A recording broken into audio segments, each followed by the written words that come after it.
ভালুকায় জমি সংক্রান্ত জেরে হামলা, ভাঙচুর। ভালুকা প্রতিনিধি শাহিদুজ্জামান সবুজের পাঠানো ভিডিও চিত্রে বিস্তারিত। ময়মনসিংহের ভালুকায় জমি সংক্রান্ত জেরে হামলা ও ভাঙচুরের ঘটনা ঘটেছে। এ ঘটনায় আহত হয়ে হাসপাতালে ভর্তি রয়েছে একই পরিবারের 7 জন। ঘটনাটি ঘটেছে উপজেলার হবিরবাড়ি এলাকায়।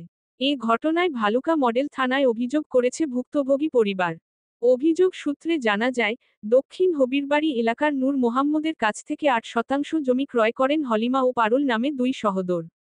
ক্রয়ের পর থেকেই দীর্ঘদিন যাবৎ জমিতে বসবাস করে আসছিল তারা।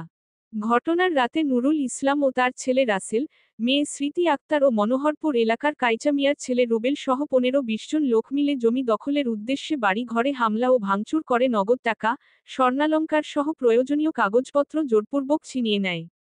এ সময় বাধা দিলে উল্লেখিত ব্যক্তিরা লোহার রড, শাবল ও দেশীয় অস্ত্র দিয়ে একই পরিবারের নাসিমা, হালিমা, পারুল, মজিবুর, রিটন, শ্রবণ ও খাদিজাসহ 7 জনকে মারাত্মক আহত করে।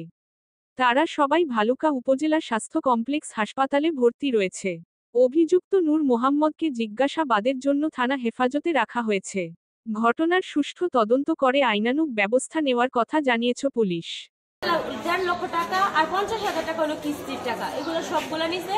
ঘরের মধ্যে ড্রেসিং টেবিল, খাট, সুকেশ এগুলো সবগুলো ভাঙছে, সবকিছু ভেঙে ফেলছে। আর আমার খালাঘর রুমে যা ছিল ফ্রিজ থেকে দইরা সব, আমার ভাবির রুমে সব কইরা একদম আগুন লাগাই।